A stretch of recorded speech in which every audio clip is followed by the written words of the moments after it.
안녕하세요, 모니카입니다.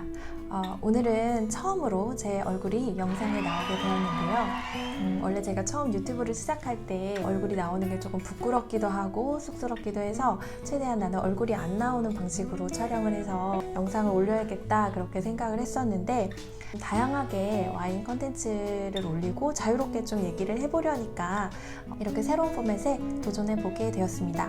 재미있게 봐주시고요. 그러면 오늘 제가 두 가지 와인을 가져와 봤는데요.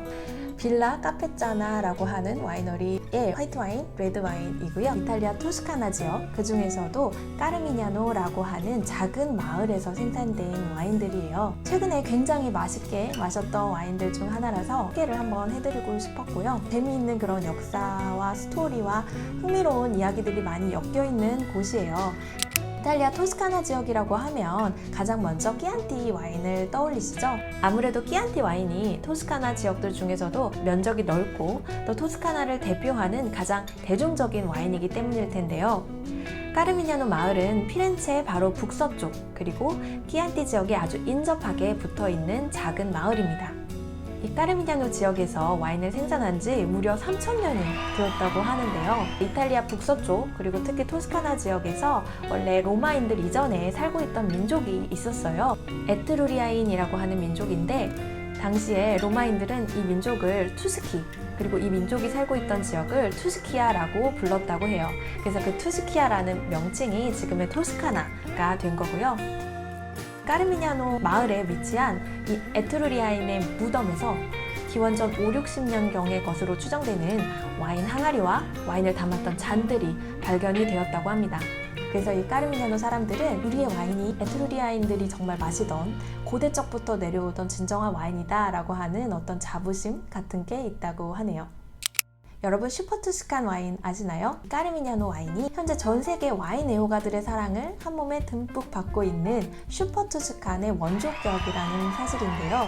본래 이탈리아 와인은 지역별로 정해진 이탈리아 토착 품종을 가지고 정해진 방식대로 만들어야지 DOC 혹은 DOCG라고 하는 고급 등급을 받을 수 있는 게 원칙이었어요. 그런데 1970년대 토스카나 지역의 와인 생산자들을 중심으로 우리는 고급 등급을 받지 않아도 괜찮으니 까베르네 소비뇽 같은 프랑스 포도 품종을 자유롭게 이용을 해서 보다 품질이 높으면서도 또 새로운 스타일의 와인을 만들어 보겠다 하는 움직임이 있었습니다. 결과적으로 토스카나 토착 적포도 품종인 산지오베세를 중심으로 까베르네 소비뇽이나 메를로 같은 국제 품종을 블렌딩하는 새로운 스타일의 와인이 탄생했는데요. 이러한 와인들이 국제적으로 또 특히 미국에서 큰 히트를 치면서 슈퍼투스칸이라는 애칭으로 불리게 되고, 이탈리아 본국도 결국 국제 품종의 사용을 어느 정도 인정하는 방식으로 시스템을 수정하게 되죠. 그런데 놀랍게도 이 토스카나 까르미냐노 지역에서 슈퍼투스칸보다 400년이 앞선 시대에 프랑스 보르도 품종을 들여와서 산지오베세와 블렌딩해서 와인을 만들었던 역사가 있습니다. 이탈리아 메디치 가문이랑 굉장히 연관이 되어 있기도 한데요. 메디치가는 13세기부터 17세기까지 피렌체를 중심으로 굉장히 어마어마한 영향력과 파워를 행사하던 가문이죠. 그 가문에 까트린 드 메디치라고 하는 한 여성이 있었는데, 그 여성이 후에 프랑스 앙리 2세, 프랑스 왕이죠. 프랑스 왕 앙리 2세가 되는 사람과 이제 결혼을 하게 돼서 프랑스 왕비가 됩니다. 이제 카트린이 친정에 프랑스 포도 품종을 피렌체로 가져온 거죠. 그때부터 까르미냐노에서는 까베르네 소비뇽, 산지오베세를 같이 블렌딩해서 와인을 만드는 것이 약간 전통처럼 되었다고 해요. 진정한 원조 슈퍼투스칸인 셈인데요. 까르미냐노 지역은 15세기에서 17세기 사이에 특히 많은 사랑을 받았었는데요. 토스카나의 거부였던 프란체스코 다티니는 당시 내놓으라 하던 고급 와인들보다도 훨씬 비싼 값에 까르미냐노 와인을 사들였던 것으로 기록이 되어 있고, 많은 문학들에서 까르미냐노 와인의 훌륭함이 언급됩니다. 1716년에는 메디치 가문에서 끼안티와 함께 까르미냐노 지역을 우주 와인 생산 지역으로 지정하고 와인 생산을 분리해서 보호하는 칙령을 내리기도 했죠. 하지만 까르미냐노 와인에게도 시련은 찾아왔는데요. 승승장구하던 까르미냐노 와인이 1932년에 바로 옆에 근접한 끼안티 몬탈바노에 편입이 돼서, 아니 뭐 다들 끼안티가 유명하고 산지오베세로만 와인을 만드는데 왜 너네만 이렇게 된 거죠. 그래서 끼안티 와인을 만들었다고 해요.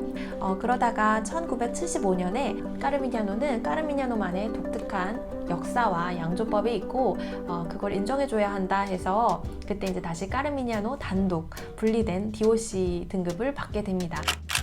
오늘 제가 준비한 이 카페짜나가 바로 이 1975년 DOC 등급을 받을 당시 그 주역이라고 할까요? 굉장히 카페짜나가 큰 노력을 했고 큰 입김을 넣었다고 해요. 이 빌라 카페짜나에서는 레드와인을 5종류 생산하는데요. 산지오베세를 중심으로 까베르네 소비뇽 등과 블렌딩한 까르미냐노 DOC, DOCG 와인을 3가지 종류로 생산하고요. 그리고 산지오베세 100%만으로 만드는 IGT 와인이 있고, 그리고 바로 오늘 제가 빈병으로 가져온 와인 기아이 델라 퍼르바 IGT 와인이 있는데요. 기아이 델라 퍼르바 IGT 와인이고 2012년 빈티지입니다. 제가 이 와인을 한 3-4병 정도 마셨던 것 같아요. 그리고 앞으로도 한 2-3병은 더 마실 의향이 있는 그런 와인인데요. 사실은 제가 아무리 맛있는 와인이라고 해도 여러 번 같은 와인을 잘 마시는 스타일은 아니에요. 왜냐하면 세상에는 너무 맛있는 와인들이 너무너무 많기 때문에 하나라도 더 새로운 와인을 마시고 싶다는 게 이제 저의 생각인데, 이제 제가 이 와인을 좋아하는 아주 지극히 개인적인 이유를 말씀드리자면, 이게 굉장히 흔하게 마주칠 수 있을 것 같은 그런 맛과 향을 가졌지만 마셔보면 절대 흔하게 찾아볼 수 없는 그런 맛을 가지고 있습니다. 어떤 그 층층이 아주 촘촘히 쌓여진 그 맛과 향의 레이어가 굉장히 훌륭하고요. 아주 진하고 깊고 그런 분위기 있는 향수 같은 그런 와인이라고 아주 추상적으로, 이 화이트 와인도 제가 굉장히 아주 인상적으로 마셨던 와인입니다.